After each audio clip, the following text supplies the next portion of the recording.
Hello student, welcome to YouTube study. Myself Dinesh Yadav. आज की इस वीडियो में बात करेंगे UP board class 12th Hindi model paper 2022 का पूरा सॉल्यूशन की बात करेंगे। जितने भी बच्चे कमेंट कर रहे थे कि सर इसका सॉल्यूशन बता दीजिए, तो आज की इस वीडियो में देखिए पूरा सॉल्यूशन लेकर आ चुके हैं। आप देख सकते हैं मॉडल पेपर का पीडीएफ निकाल चुके हैं ताकि आपको आसानी से एक एक क्वेश्चन को समझा सके। और देखिए इसका पूरा सॉल्यूशन बताएंगे, और वो भी जितने भी बच्चे बोल रहे थे कि बोर्ड एग्जाम की कॉपी पे बताइए, तो देख सकते हैं ये बोर्ड एग्जाम की कॉपी है और इसमें एक एक क्वेश्चन का सॉल्यूशन आपको कैसे करना है बोर्ड एग्जाम में देख सकते हैं। क्वेश्चन और फर्स्ट एंड सेकंड यहाँ पर हर एक क्वेश्चन का इस वीडियो में सॉल्यूशन मिल जाएगा।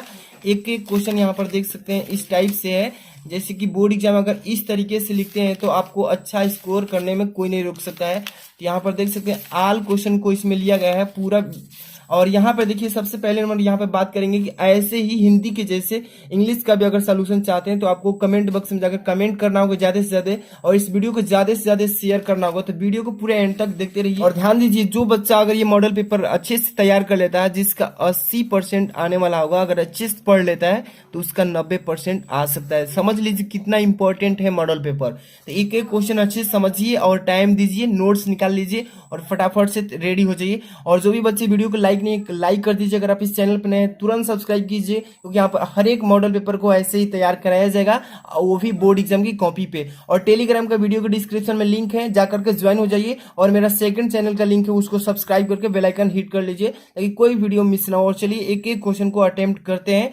सबसे पहले नंबर देख सकते हैं प्रतिदर्श प्रश्न पत्र 2021-22, ठीक है। यानी कि 2022 में पेपर ऐसा ही सेम आने वाला है। और कक्षा 12 के बच्चों के लिए 20 से जो है सामान्य हिंदी, और यहाँ पे समय जो है 3 घंटे 15 मिनट, ठीक है। और यहाँ पे पूर्णांक जो आप देख रहे हैं 100 मार्क्स का है। और यहाँ पे सबसे पहले नंबर खंड की बात करें तो 2 खंडों में आपका पेपर आएगा हिंदी का, ठीक है। पहला जो खंड होगा इसमें क खंड, जिसमें हिंदी से होगा, और दूसरा जो खंड होगा उसमें यानी कि व्याकरण से होगा, तो वो खंड ख हो जाएगा, ठीक है। तो सबसे पहला नंबर क्वेश्चन जो आप देख रहे हैं इसमें प्रश्न नंबर पहला का क, इसमें देखिए क नंबर क्या लिखा है इसमें।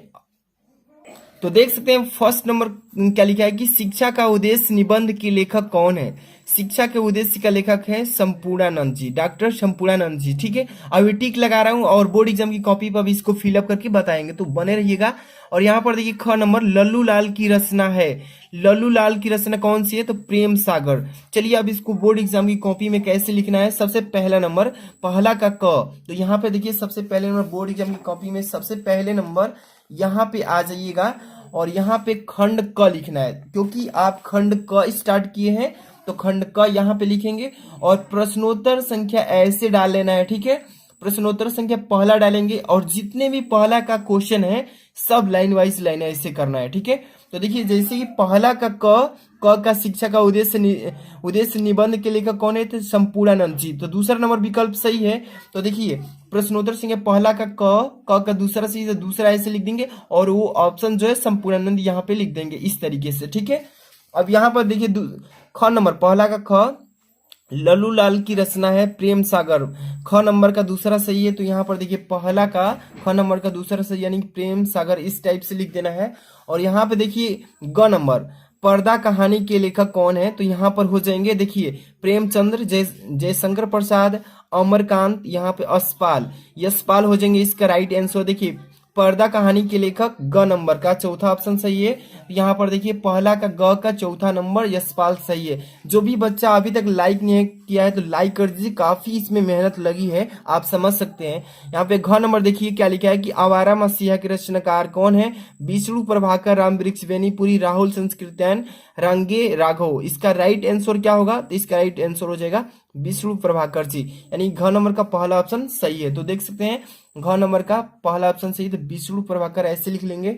और यहाँ पे देख सकते हैं अंग नंबर क्या लिखा है कि बाल भट्ट की आत्मकथा के लेखक कौन है, तो महावीर प्रसाद द्विवेदी, सरदार पूर्ण सिंह, यहाँ पे वासुदेव शरण अग्रवाल जी, यहाँ पे हजारी प्रसाद द्विवेदी। इसका राइट आंसर हो जाएगा यहाँ पे 4 नंबर, यानी कि Hazari Prasad Dwivedi is the right answer this question. तो इसका आंसर कैसे रिप्रेजेंट करेंगे, देखिए यहाँ पे पहला का अंग का 4 नंबर हजारी प्रसाद द्विवेदी, इस टाइप से आपको लिख लेना है, ठीक है। अब चलते हैं क्वेश्चन नंबर सेकंड पर, तो ध्यान से देखते चलिएगा। यहाँ पे क्वेश्चन नंबर सेकंड है, आपको दिखाते चलेंगे एक एक क्वेश्चन। यहाँ पे देखिए प्रश्न नंबर दूसरा का क, कामायनी किस युग की रचना है। यहाँ पे देखिए ऑप्शन यहाँ पे अवेलेबल कर रहे हैं, यहाँ पे देखिए कामायनी किस युग की रचना है? द्विवेदी युग, क्षयवादी युग, भारतेंदु युग, यहाँ पे प्रगतिवादी युग। तो इसका राइट आंसर हो जाएगा यहाँ पे मतलब कि क्षयवादी युग का। तो यहाँ पर राइट आंसर सेकंड नंबर यानी दूसरा का क का दूसरा नंबर सही है ऑप्शन क का सेकंड नंबर ऑप्शन। तो यहाँ पे देखिए इसको कैसे लिखेंगे, तो यहाँ पे प्रश्नोत्तर संख्या पहले नंबर डालेंगे, दूसरा और अंडरलाइन कर देंगे ताकि बेस्ट दिखे, सभी बच्चों से यूनिक रहेगी। तो एग्जामिनर का एक्सप्रेशन जाएगा तो अच्छा मतलब नंबर नहीं काटेगा, ठीक है।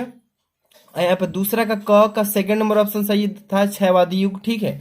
अब इसके बाद यहाँ पे क्वेश्चन नंबर देखते हैं ख नंबर, दूसरा का ख, निम्नलिखित कवियों में से कौन प्रगतिवादी युग का है, ठीक है।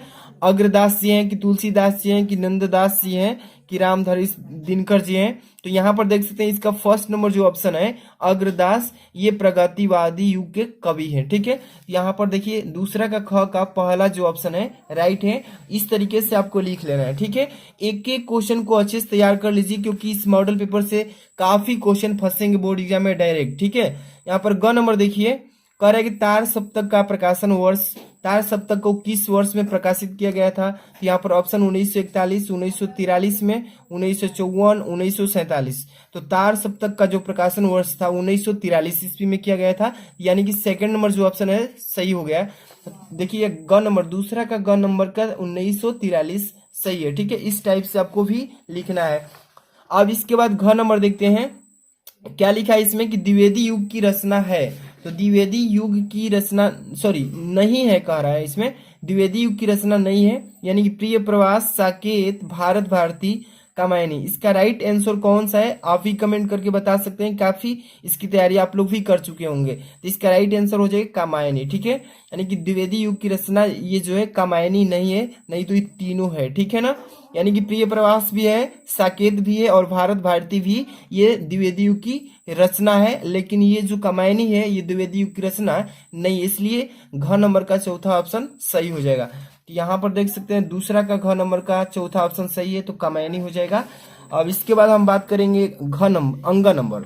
तो देख सकते हैं अंग नंबर क्वेश्चन कि निम्नलिखित में से कौन सी कृति महाकाव्य नहीं है। इसमें देखिए कृति दिया गया है, 4 कृति है और इस कृति में से महाकाव्य कौन सी नहीं है, यानी कि रामचरितमानस, साकेत, पद्मावत और मामा। तो यहाँ पर देख सकते हैं रामचरितमानस भी ये महान कृति है, साकेत भी है और पद्मावत भी ये महान कृति, लेकिन जो ये मामा है ये नहीं होगा, ठीक है, इसलिए गलत हो जाएगा। तो यहाँ पर 4 number option is the right this question, यहाँ पर ऐसे लिख लेना है। यानी कि पहला क्वेश्चन और दूसरा आप तो समझ ही लिए होंगे बहुत ही अच्छे से। अब चलते हैं अगला क्वेश्चन यानी कि थर्ड नंबर पे, और देख सकते हैं थर्ड नंबर क्वेश्चन यहाँ पे प्रश्न संख्या तीसरा, दिए गए गद्यांश आधारित निम्नलिखित प्रश्नों का उत्तर दीजिए, जो कि आप देख सकते हैं कितना इंपॉर्टेंट तीसरा क्वेश्चन है। ये 10 नंबर का पेपर में डायरेक्ट पूछेगा, यानी कि 5 गुणे 2 कर रहा है। इसका मतलब आप समझ सकते हैं एक एक क्वेश्चन होगा जो कि 2-2 नंबर का, यानी 5 क्वेश्चन है और सीधे 10 नंबर मिलेगा।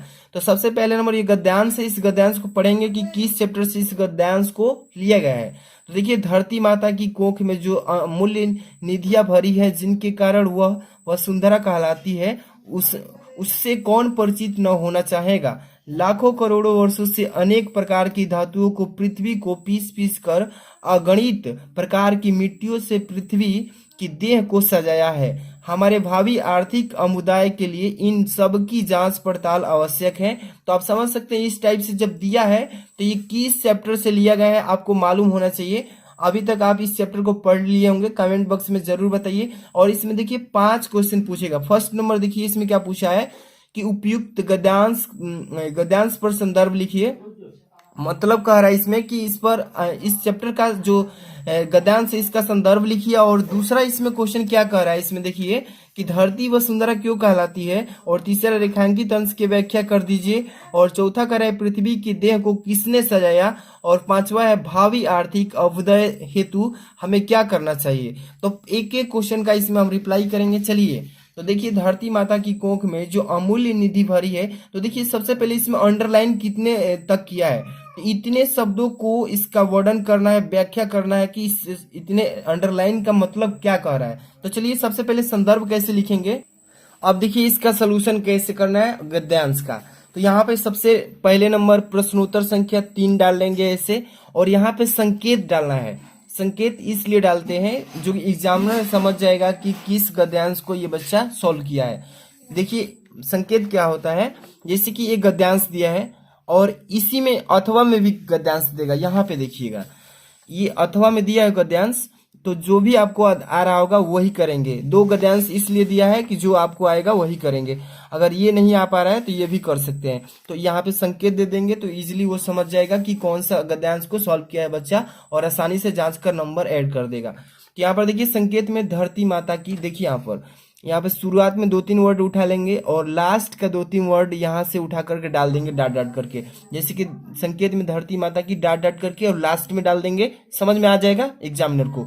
और यहाँ पे इसका संदर्भ लिखेंगे और संदर्भ में आपको ये मालूम हो जाएगा किस चैप्टर से, अभी तुरंत याद कर लेंगे। ठीक है, तो यहाँ पे संदर्भ देखिए क्या लिखेंगे, हेडिंग डाल लेंगे ऐसे।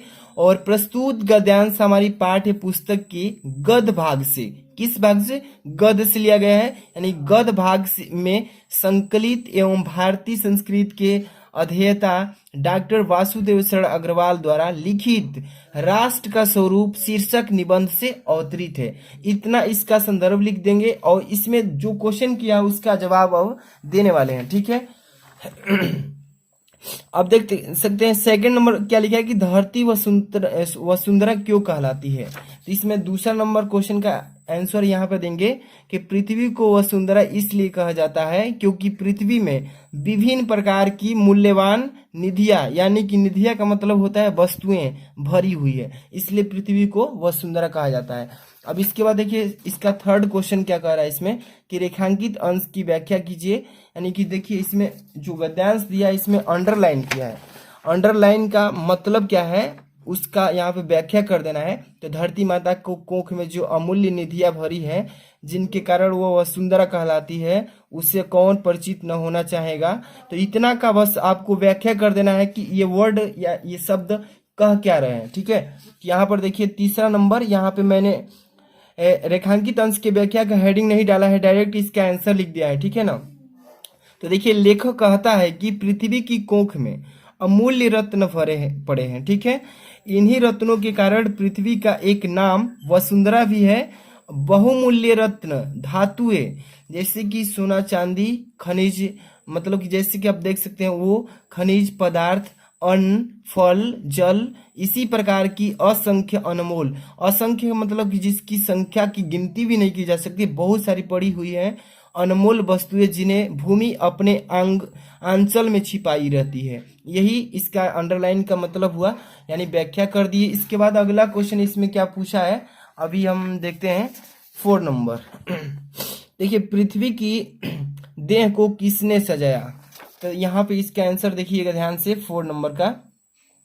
पृथ्वी की देह को इस पर दिन रात बहने वाली नदियों ने पहाड़ों की पीस पीस कर और असंख्य प्रकार की मिट्टियों से सजाया है। ठीक है, अब इसके बाद अगला हम क्वेश्चन की बात करेंगे। तो क्वेश्चन नंबर, अब देखिए अथवा में भी क्वेश्चन दिया है। अथवा में यहाँ पर देखिए, अथवा में जिस बच्चे को करना है वो कर लेगा, लेकिन मैं एक एक गद्यांश को ही बता रहा हूँ क्योंकि वीडियो लॉन्ग हो जाएगी, इसलिए थोड़ा सा ही बता रहा हूँ। कोई अगर ये नहीं आएगा तो इसका कमेंट कीजिए, मैं इसका सोल्यूशन दे दूंगा। यहाँ पर इसको पढ़ लीजिएगा, देख लीजिए। इसके बाद इसी में भी क्वेश्चन दिया है, जो भी आपकी मर्जी वो कर सकते हैं। यहाँ पे आप क्वेश्चन नंबर 4 की बात करेंगे डायरेक्ट हम यहाँ पे। ठीक है, देखिए 4 नंबर क्वेश्चन क्या कह रहा है कि दिए गए पद्यांश पर आधारित निम्नलिखित प्रश्नों के उत्तर दीजिए। और ये भी क्वेश्चन 4 नंबर जो है ये 10 नंबर का पेपर में आने वाला है, यानी कि ये भी इंपॉर्टेंट है जो कि 3 नंबर जितना था। ठीक है, समझ सकते हैं, लेकिन वो गद्यांश से था और ये पद्यांश है। दिए गए पद्यांश में से मतलब कि इसको पढ़ के और इसका उत्तर देना है। कह रहा है कि दुर्बलता की ही चिन्ह विशेष शपथ है, पर अवलाजन के लिए कौन सा पथ है। यदि मैं उकसाई गई भरत से हूँ तो पति समान ही स्वयं पुत्र भी खोऊं। ठहरो मत रोको मुझे कहूँ सो न लूं, पाऊं यदि उनमें सार उसे सब चुन लूं। तो ये आपका पद्यांश है। ठीक है, और इसमें 2 क्वेश्चन है, पद्यांश में भी 2 आएगा। पद्यांश को पूरा पढ़ेंगे, इसी में से इतना भी है। ठीक है, इसका प्रश्न भी इसी में दिया है। अगर ये देखिए गद्यांश में मैंने पहला नंबर बता दिया था, लेकिन पद्यांश में अथवा वाला भी बता देता हूँ। बहुत सारे बच्चों का सस्पिशन रहता है कि अगर पद्यांश का कोई अथवा वाला क्वेश्चन मुझे करना होगा बोर्ड एग्जाम की कॉपी में, तो वो कैसे सॉल्व करेंगे, तो वो भी देख लीजिए। यहाँ पर लिखा है कि लज्जाशिला पथिक महिला महिला जो कन्ही दृष्टि जाए आए, होने देना विकृति वसना तो न तू सुंदरी को, जो थोड़ी सी श्रमी वह हो गोद ले श्रांति खोना, होठों की और कमल मुख मलनताए मिटाए। और देखिए इतना भी, और इसके नीचे कोई कलांता कृषक ललना खेत में जो दिखावे, जाता कोई जलद यदि वो बयो में तो उसे ला। दिख नहीं रहा है क्या साफ? अब इसको साफ देखिए, धीरे धीरे परस उसकी कलांसियों में मिटाना, छाया द्वारा सुखित करना तप्त भूतांगा को। अब देखिए ये पद्यांश का आपका ये मतलब कि पद्यांश से ये इसको लिया गया था। और इसमें से देखिए क्वेश्चन क्या पूछा है कि उपयुक्त पद्यांश का संदर्भ लिखिए और रेखांकित अंश की व्याख्या कीजिए। राधा लज्जाशील पथिक महिला के विषय में क्या कहना चाहती है? ओठों की और कमल मुख में अलंकार कौन सा छिपा है? जलद और कृषक ललना का अर्थ क्या होगा? चलिए इसका सलूशन बताते हैं। सबसे पहले नंबर तो इसका संकेत लिखेंगे शुरुआत का और लास्ट का, ठीक है। तो यहाँ पर चलिए इसको पेज को नेक्स्ट करते हैं और यहाँ से एक एक सलूशन देखेंगे। देखिए इसमें प्रश्नोत्तर संख्या 4 ऐसे डाल लीजिएगा, ओके। और यहाँ पे संकेत जैसे कि मैंने तीसरा नंबर क्वेश्चन बताया था, सेम वैसे ही कर लेना है इसमें भी। शुरुआत में लज्जा पथिक महिला, तो यहाँ पे देखिए लज्जा पथिक महिला डॉट डॉट करके, और लास्ट का यहाँ पे डाल दीजिएगा। देखिए यहाँ से तप्त भूतंगा को, तो देखिए इसका यहाँ पे डाल दीजिएगा। लेकिन मैं यहाँ से ये डाल दिया, दिख नहीं पाया यहाँ पे, यही वाला डाल दिया गलती से, लेकिन ये वाला डालना चाहिए था, ठीक है। तो आपको ये गलती नहीं करना है, ऐसे डालेंगे और संदर्भ डालेंगे। जैसे आप पद्यांश पढ़े हैं, आपको मालूम चल गया कि किस चैप्टर से लिया गया है और इसके चैप्टर के राइटर कौन है। तो पवन दूत से लिया गया है और इसके राइटर देखिए अयोध्या सिंह उपाध्याय। चलिए इसका संदर्भ कैसे लिखेंगे, ध्यान से देखिएगा। यहाँ पे संदर्भ की प्रस्तुत पद महाकाव्य, देखिए महाकवि अयोध्या सिंह उपाध्याय हरिऔध द्वारा प्रिय प्रवास से हमारी पाठ्य पुस्तक के देखिए पद भाग से संकलित पवन दूत, यानी कि पवन दूती क्या बोलेंगे, शीर्षक काव्यांश से उद्धृत किया, यानी कि प्रकाशित हुआ है, ठीक है। इतना इसका संदर्भ हो जाएगा। अब इसी में क्वेश्चन पूछा था कि इसकी रेखांकित अंश की व्याख्या कीजिए। यहाँ पे दिख रहा है सेकंड नंबर क्वेश्चन, रेखांकित अंश की व्याख्या करना है इसमें, यानी कि अंडरलाइन जो किया है इसका अर्थ बताना है कि थोड़ी सी श्रमिक वह हो गोद ले श्रांति खोना, होठों की और कमल मुख की मलनाएं मिटाना। देखिए इसका यहाँ पे व्याख्या करेंगे अंडरलाइन का। तो यहाँ पे रेखांकित अंश की व्याख्या यहाँ पे डाल लीजिएगा। अगर नहीं डालना चाहते हैं तो डायरेक्ट आंसर दूसरा भी डाल सकते हैं कि हे पवन, यदि तुम्हें मार्ग में कोई लाजवंती स्त्री दिखाई पड़े तो इतने वेग से न बहना कि उसके वस्त्र उड़कर अस्त व्यस्त हो जाए, ठीक है, और उसका शरीर मतलब उघड़ जाए। यदि वह थोड़ी सी भी थकी दिखाई देती तो उसे गोद में लेकर चारों ओर से घोरकर उसकी थकान मिटा देना। तो ये जो अंडरलाइन किया था, इस अंडरलाइन का मतलब इतना ही व्याख्या करना था। हो गया कंप्लीट। अब इसके बाद अगला क्वेश्चन इसमें क्या पूछा है, थर्ड नंबर कि राधा लज्जाशील पथिक महिला के विषय में क्या कहना चाहती है। तो इसका थर्ड नंबर के यहाँ पे आंसर देखिए क्या होगा। एक एक क्वेश्चन को अच्छे से तैयार कर लीजिए ताकि बोर्ड एग्जाम में एक भी नंबर न कटे और अच्छा स्कोर कर पाए, क्योंकि आगे की चल कर के आप डिफेंस लाइन में जाएंगे तो आपको वहाँ पे आपका नंबर के बेस पर ही मतलब कि जो भी भर्ती आती है उसके आधार पर होता है। तो देख सकते हैं थर्ड नंबर यहाँ पे क्वेश्चन पहले कि राधा लज्जा पथिक महिला से परोपकार की व्यवहार से उसकी सुंदरता की विकृति करती है, ठीक है। अब इसके बाद अगला क्वेश्चन इसमें क्या किया है, चौथा नंबर कि होठों की औ कमल मुख में अलंकार कौन सा छिपा है। तो यहाँ पर देखिए इसका आंसर कि होठों की औ कमल मुख में उपमा अलंकार है। इसमें कौन सा अलंकार है, तो उपमा अलंकार छिपा है। और इसके बाद अगला क्वेश्चन इसमें 5 नंबर कि जलद, देखिए यहाँ पे जलद कौन सा जलद लिखा है, कि जलद और कृषक दोनों, जलद और कृषक ललना का अर्थ क्या होगा यहाँ पे। चलिए 5 नंबर क्वेश्चन देखिए कि छाया द्वारा सुखित करना, इसका मतलब वही हुआ कि छाया द्वारा सुखित करना। किसका मतलब क्या कि जलद और कृषक ललना का अर्थ है कि छाया द्वारा सुखित करना। अब हम चलेंगे क्वेश्चन नंबर 5 की तरफ, जो कि काफी इंपॉर्टेंट क्वेश्चन है। यहाँ पर 5 नंबर क्या कह रहा है कि 5 का क नंबर, 5 नंबर क्वेश्चन का 2 क्वेश्चन आएंगे, एक तो क आएगा एक तो ख आएगा, ठीक है। 2 क्वेश्चन करना है इसमें। तो देखिए निम्नलिखित में से किसी एक लेखक का साहित्यिक परिचय देते हुए उनकी प्रमुख रचना का उल्लेख करना है। इसमें ध्यान दीजिएगा 3 नंबर और 2 नंबर, यानी कि 5 नंबर मिलेगा केवल क नंबर से, और 3 नंबर किसका मिलेगा तो केवल आप जीवन परिचय लिखेंगे तो 3 नंबर, और 2 नंबर उनकी जो देखिए उनकी प्रमुख रचना लिखेंगे तो अब साहित्यिक परिचय, तो अब जाकर के 2 नंबर यानी 5 नंबर। तो चलिए कौन कौन से हैं लेखक, और यहाँ पे आप देख सकते हैं लिखा है कि शब्द सीमा अधिकतम 80 शब्द, यानी कि इसका जो जीवन परिचय होना चाहिए 80 शब्दों के अंडर में ही होना चाहिए, अधिकतम नहीं होना चाहिए। ऑप्शन दिया है आचार्य हजारी प्रसाद द्विवेदी, एपीजे अब्दुल कलाम, वासुदेव शरण अग्रवाल। तीनों में से एक का मतलब जीवन परिचय लिखना है, किसी एक का, जो भी आपको याद हो वही लिखेंगे। चलिए मैं पहला नंबर का ही बता देता हूँ, आचार्य हजारी प्रसाद द्विवेदी का कैसे लिखेंगे।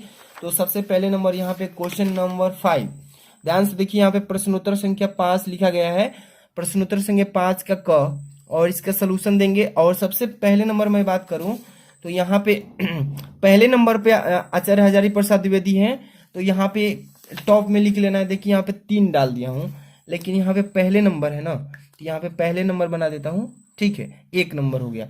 अब यहाँ पे ध्यान दीजिए, यहाँ पे जिसके बारे में लिख रहे हैं जीवन परिचय उसको टॉप में लिखिएगा, ऊपर सबसे डॉक्टर हजारी प्रसाद द्विवेदी ऐसे, और उनका जीवन परिचय यहाँ पे हेडिंग डाल लीजिएगा। और इसमें क्या लिखना है, मेन पॉइंट क्या होता है जीवन परिचय में समझ लीजिए।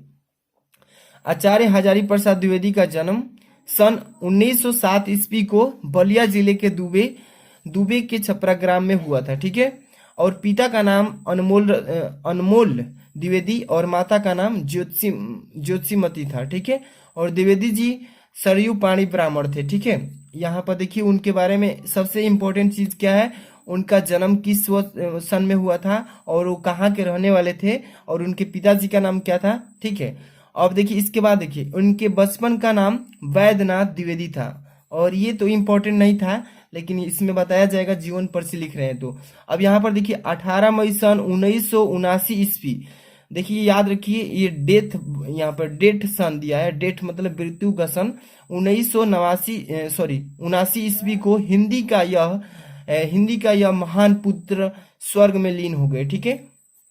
तो इतना बताना है आपको, इनका जन्म 1907 ईस्वी में हुआ था, मृत्यु 1979 ईस्वी में हुआ था, ठीक है। अब इसके बाद इनका साहित्यिक परिचय भी लिखना है, क्योंकि उसमें बोला था कि साहित्यिक परिचय भी दीजिएगा, तो साहित्यिक परिचय हेडिंग डालेंगे। और इसमें क्या लिखेंगे कि आचार्य हजारी प्रसाद द्विवेदी जी का हिंदी साहित्य के अंतर्गत आलोचना तथा निबंध के क्षेत्र में, आलोचना में भी देखिए, आलोचना में और निबंध के क्षेत्र में अविस्मरणीय योगदान है। अविस्मरणीय का मतलब होता है जिसको कभी भुलाया ना जा सके, ठीक है, इसको कभी भुलाया नहीं जा सकता है, और उनका यही महत्वपूर्ण योगदान है। 1930 ईस्वी में काशी हिंदू विश्वविद्यालय से ज्योतिषाचार्यों की उपाधि तथा 1949 ईस्वी में लखनऊ विश्वविद्यालय से डिलीट की उपाधि भी प्राप्त की है। तो देख लीजिए इनकी साहित्यिक परिचय यही है। और यहाँ पे थोड़ा सा और देखिए, कई विभागों के अध्यक्ष एवं प्रमुख भी रह चुके हैं, कौन तो डॉक्टर हजारी प्रसाद द्विवेदी। और इसके आगे इनकी कृतियां भी बताना है कि इन्होंने अपने जीवन में कौन कौन सी कृतियां को उल्लेख किया है। यहाँ पर ध्यान से देखिए, कृतियां हेडिंग डालेंगे, और आलोचनात्मक कृतियां कौन कौन सी, उन्होंने कितने आलोचना किया है। फर्स्ट नंबर देखिए यहाँ पे 7 बताएंगे। पहला नंबर सूर साहित्य उनकी कृति है, और दूसरा नंबर हिंदी साहित्य की भूमिका है, और तीसरा प्राचीन भारत के कलात्मक विनोद है। और यहाँ पे 4 नंबर देखिए कबीर है उनकी ही कृति, और 5 नंबर देखिए नाथ संप्रदाय भी उनकी ही कृति है। और 6 नंबर कालिदास की ललित योजना, कालिदास की जो ललित योजना है उन्हीं का है, डॉक्टर हजारी प्रसाद द्विवेदी का। और 7 नंबर देखिए हिंदी साहित्य का उद्भव एवं विकास, उन्हीं का ये कृति है। और थोड़ा सा उनका निबंध भी संग्रह देख लीजिए, यहाँ पे कल्पलता, अशोक के फूल, यहाँ पर देखिए कल्पलता और अशोक के फूल, कुटज, विचार और विनक, विचार प्रवाह, ये सभी उनका निबंध संग्रह है। अब यहाँ पे उपन्यास इनके बारे में बात करते हैं।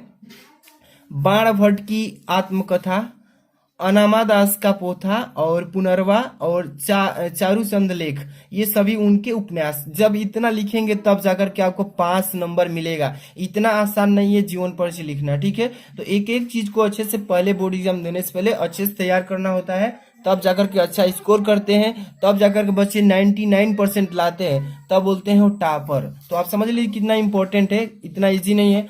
अब इसके बाद हम बात करेंगे क्वेश्चन नंबर 5 ख पे। चलिए ध्यान से देखिए यहाँ पे क्या लिखा गया है 5 का ख, कि निम्नलिखित में से किसी एक कवि का साहित्यिक परिचय देते हुए उनकी प्रमुख कृतियों पर प्रकाश डालिए। जो कि सेम प्रक्रिया जो लेखक में किए थे सेम वही कवि में भी करना है।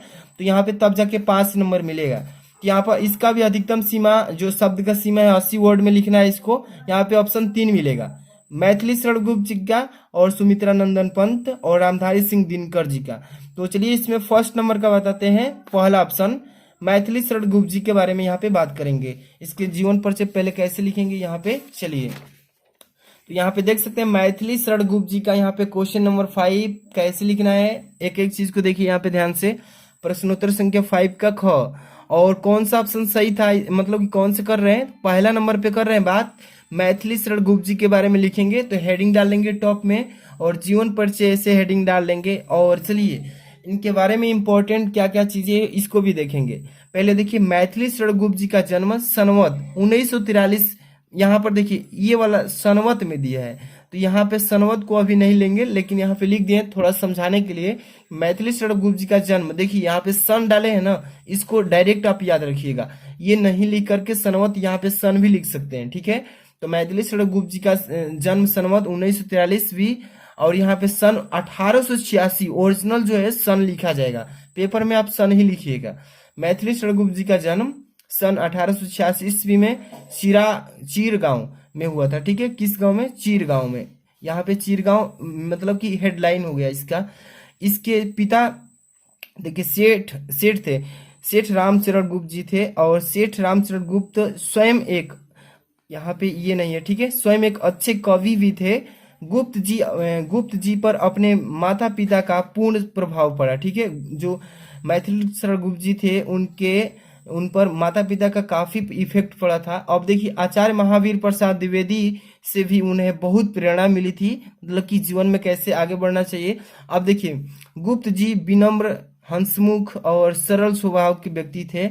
अब यहाँ पे इनका संकेत देखिए, साकेत दिखा, साकेत महाकाव्य पर इन्हें हिंदी साहित्य सम्मेलन प्रयाग से मंगला प्रसाद पारितोषिक भी मिला है, ठीक है। अब देखिए भारत सरकार द्वारा गुप्त जी को साहित्य सेवा के लिए, भारत सरकार द्वारा गुप्त जी को साहित्य सेवा के लिए पद्म भूषण से भी सम्मानित किया जा चुका है। तो ये भी उनके जीवन परिचय में मतलब मेंशन करना है। अब देखिए जीवन के अंतिम क्षणों तक ये निरंतर साहित्य सृजन करते रहे, मतलब कि लगातार अपने जीवन में आगे बढ़ने की कोशिश करते रहे। अब यहाँ पर देखिए क्या लिखा है कि 12 दिसंबर 1964 ईस्वी को माँ भारती का यह महान साधक स्वर्ग में विलीन हो गए, ठीक है। तो यहाँ पे इंपॉर्टेंट चीज क्या निकलती है कि सन जो है जन्म का 1886 ईस्वी में, और किस गांव में हुए थे, तो राम इसके पिताजी कौन थे, तो यहाँ पे रामचरण गुप्त जी थे, गांव चिरगांव था, और यहाँ पे इनकी मृत्यु क्या हुई थी 12 दिसंबर 1964 में हो गई। और इनकी साहित्यिक सेवाएं भी लिखना है इसमें, इसलिए यहाँ पे ध्यान दीजिएगा। साहित्यिक सेवाएं में गुप्त जी का झुकाव गति काव्य की ओर था, ठीक है। जो हमारे मैथिली शरण गुप्त जी थे उनका झुकाव किधर था, तो गति काव्य की तरफ, मतलब कि उनको आगे बढ़ने की हमेशा झुकाव था, कभी भी आगे बढ़ने के लिए झुकना पड़ता है। तो इसमें देखिए उनका झुकाव जो था गति काव्य की तरफ था, और राष्ट्र प्रेम इनकी कविता का मतलब कविता का प्रमुख स्वर हो गया था, ठीक है। इनके काव्य में भारतीय संस्कृत का प्रेरणा मतलब कि चित्रण हुआ था। अब इसके बाद हम बात करेंगे इनके कुछ मोस्ट इम्पोर्टेंट और इनके संकेत जो है ये भी पढ़ेंगे।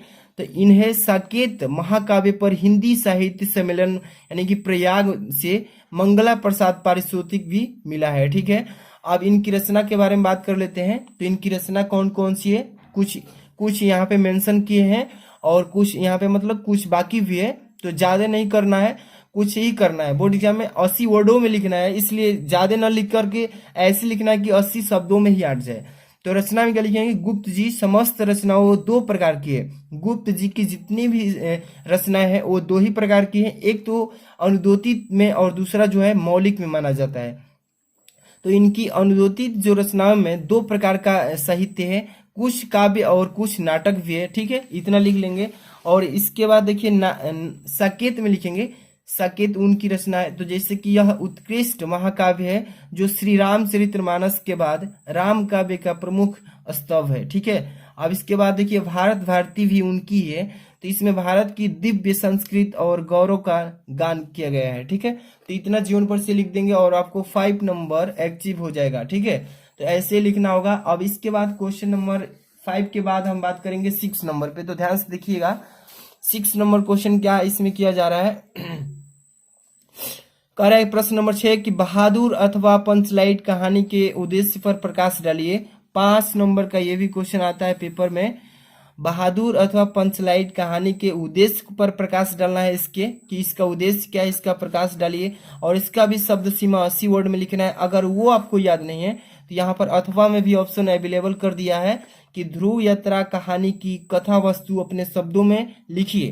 तो जो भी आपको आसान लगे वो लिख सकते हैं। यहाँ पे 3 चीजें आपको अवेलेबल किया है ऑप्शन के रूप में। एक तो बहादुर पर भी आप प्रकाश डाल सकते हैं इसकी कहानी का, अगर वो याद नहीं तो पंचलाइट पर भी लिख सकते हैं, पंचलाइट भी नहीं याद है तो यहाँ पे ध्रुव यात्रा पर भी लिख सकते हैं। तो 3 चीजें दिख रहा है, जो भी याद है आप उस पर आसानी से लिख लीजिए।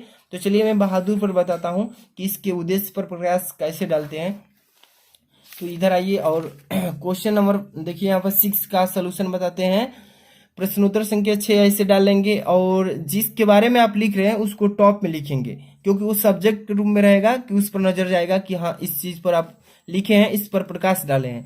तो जैसे बहादुर के प्रमुख पात्र बहादुर की चरित्र चित्रण कर देंगे, प्रकाश डालेंगे। तो देखिए अमरकांत जी द्वारा लिखी कहानी, किसके द्वारा लिखी गई है कहानी यह बहादुर की, तो अमरकांत जी द्वारा लिखी कहानी बहादुर का प्रमुख पात्र बहादुर है, जिसकी चारित्रिक विशेषताएं इस प्रकार से, इनकी विशेषता पर वर्णन करना है, जिसकी 4 विशेषताएं हैं। देख सकते हैं पहला नंबर छल कपट रहित, यानी कि छल कपट रहित का मतलब जिसके पास छल कपट न हो।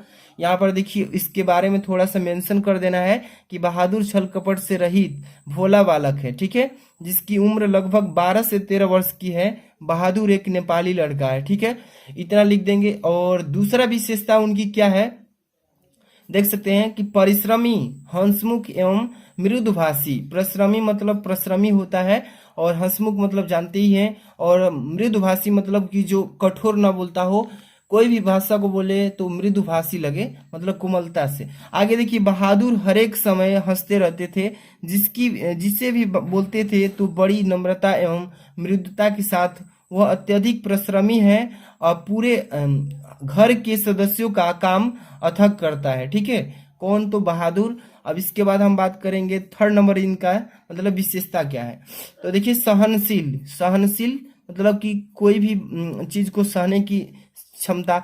यहाँ पे देखिए ईमानदार, अब यहाँ पे ईमानदार एवं सच्चे हृदय वाला, तो ये उनकी हो जाएगी तीसरी विशेषता। तो यहाँ पर देखिए बहादुर सत्य हृदयी, वह ईमानदार होने के साथ साथ सच्चे मन वाला बालक है। इतना लिख देंगे। इसके बाद थोड़ा सा और इसमें क्या लिखना है, मेंशन करना है कि किशोर उससे बार बार यहाँ पे बाद लिखे हैं, इस बार लिखा है। ठीक है, किशोर उससे बार बदसलूकी करता है। बदसलूकी मतलब कि मजाक करता है, गलती, परंतु वह थोड़ी ही देर में भुला देता है। ठीक है, कि भुला देता है बदसलूकी को, लेकिन जब उसे बाप की गाली देता है तो बहादुर का स्वाभिमान जग जाता है। तो ये उसका तीसरा मतलब कि चरित्र था। और इसके बाद 4 नंबर देखिए लास्ट है कि मातृ प्रीत भक्त, मतलब माता पिता के भक्त। यहाँ पर लिखेंगे बालक बहादुर अपने माता पिता के प्रति भक्ति भावना रखता है अपने कमाए पैसे माँ बाप को ही देना चाहता है। इस प्रकार हम देखते हैं कि बहादुर एक व्यवहार कुशल, स्नेही एवं ईमानदार बालक है। उसका चरित्र पाठक को अपनी ओर, पाठक जो है ना उसकी अपनी ओर आकर्षित करने लगता है। तो इतना इसके बारे में लिख देंगे। अब इसके बाद क्वेश्चन 5 नंबर हो गया। अब 6 में देखिए, 6 कंप्लीट हो गया आपका, आपको 5 नंबर गेन हो जाएगा, अचीव कर लेंगे ऐसे अच्छे से लिखेंगे तो। अब देखिए क्वेश्चन नंबर 7 में क्या कहा जा रहा है कि स्वपठित खंड काव्य के आधार पर किसी एक खंड के एक प्रश्न का उत्तर दीजिएगा, जो कि 5 नंबर का ये भी क्वेश्चन है। आप देख सकते हैं शब्द सीमा अधिकतम, इसका भी 80 शब्दों में लिखना है। और ये जो क्वेश्चन है आप देख रहे हैं ना, ये आपका डिस्ट्रिक्ट वाइज आता है, मतलब कि हर एक जिले का हर अलग अलग है, ठीक है, क्योंकि हर एक जिले का खंड जो है अलग अलग बांटा गया है, तो हर एक जिले का अलग अलग आएगा ये इसमें से क्वेश्चन। तो देखिए हर एक जिले का क्वेश्चन अलग अलग है, इसलिए जितने भी बच्चे अभी देख रहे हैं किस जिले से हैं, वो सभी बच्चे कमेंट बॉक्स में जरूर बताइएगा, क्योंकि उसका मैं अलग से कमेंट बॉक्स में रिप्लाई दे सकूं कि आपको कौन सा तैयार कर लेंगे तो बेस्ट रहेगा, ठीक है। तो देख सकते हैं अभी यहाँ पे कुछ, जैसे कि पहला नंबर की श्रवण कुमार खंड काव्य के नायक का चरित्र चित्रण कीजिए, अथवा में क्वेश्चन श्रवण कुमार खंड काव्य के आधार पर दशरथ का चरित्र चित्रण कीजिए। तो आप किस जिले से हैं कमेंट बॉक्स में बताइए, उसका मैं अकॉर्डिंग आपको कमेंट बॉक्स में बता दूंगा इम्पोर्टेंट। और इसके बाद जो आपका खंड स्टार्ट होने वाला है ख, अब खंड ख स्टार्ट होगा, जो कि आपका ग्रामर पोर्शन है, अभी दिखाता हूँ, ठीक है। ग्रामर पोर्शन से क्वेश्चन उठेगा, तो आपको ध्यान से बस देख लेना है। इसका जो सोल्यूशन है कब देने वाले हैं, तो यहाँ पे खंड देख रहे हैं ना, खंड ख, इसमें से क्वेश्चन नंबर 8 से लेकर के जितने भी क्वेश्चन बचे हैं अगले वीडियो में हम प्रोवाइड करेंगे, क्योंकि वीडियो लॉन्ग हो जाएगी तो आप भी नहीं देख पाएंगे, हरासमेंट होगा। तो अगली वीडियो में खंड ख का सोल्यूशन आएगा। तो ज्यादा से ज्यादा इस वीडियो को लाइक और शेयर करते हैं तो नेक्स्ट वीडियो जल्दी से जल्दी मिल जाएगी। मिलते हैं नेक्स्ट वीडियो में। Thanks for watching.